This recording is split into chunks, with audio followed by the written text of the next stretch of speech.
I'll keep it brief and merciful because I know everyone's trying to go to lunch. That was an improvisation on the jazz standard Body and Soul. Some of you may not have recognized that song.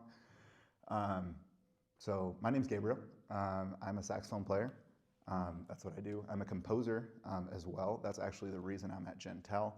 I do have some compositions that I'm working on at Jentel, but that's not what we did today because it's a little bit more exciting to play saxophone. So, yeah, any questions? Does your saxophone Does like this saxophone? It does have a history, yeah.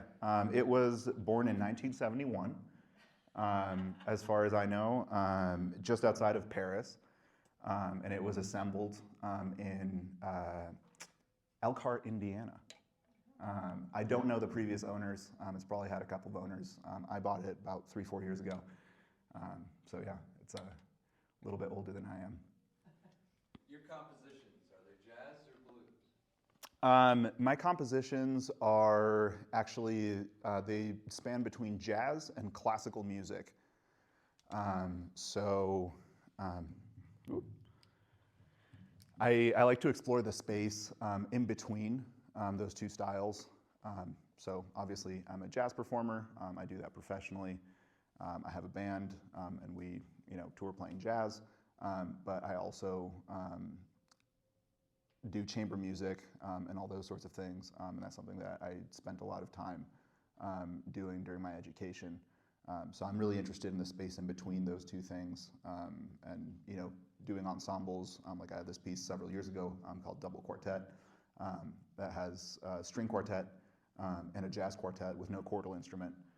So I'm kind of treating the whole thing like a choir, and it's sort of this 40-minute suite, if you will, for chamber jazz ensemble in that way. And I've also done things that are strictly jazz. Last year I did a project that was written for a mixed chamber ensemble that was performed in a giant reverberant steel water tank.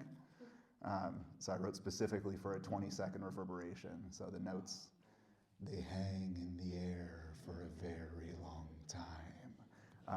Yeah, so that was actually just performed this past Saturday at the Denver Museum of Contemporary Art.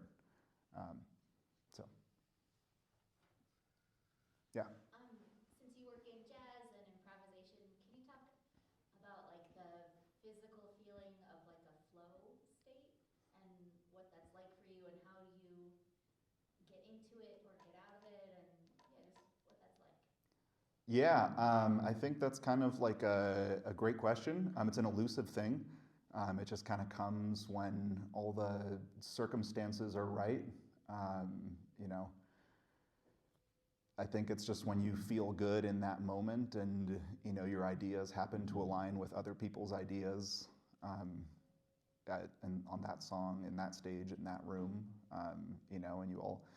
I think the thing that is most conducive to that is when everyone's really listening to each other. And when everyone's ears are open, myself included, as a soloist, if I'm really listening to what the rhythm section is doing and they're really listening to me, that's when the magic can happen. Thank you.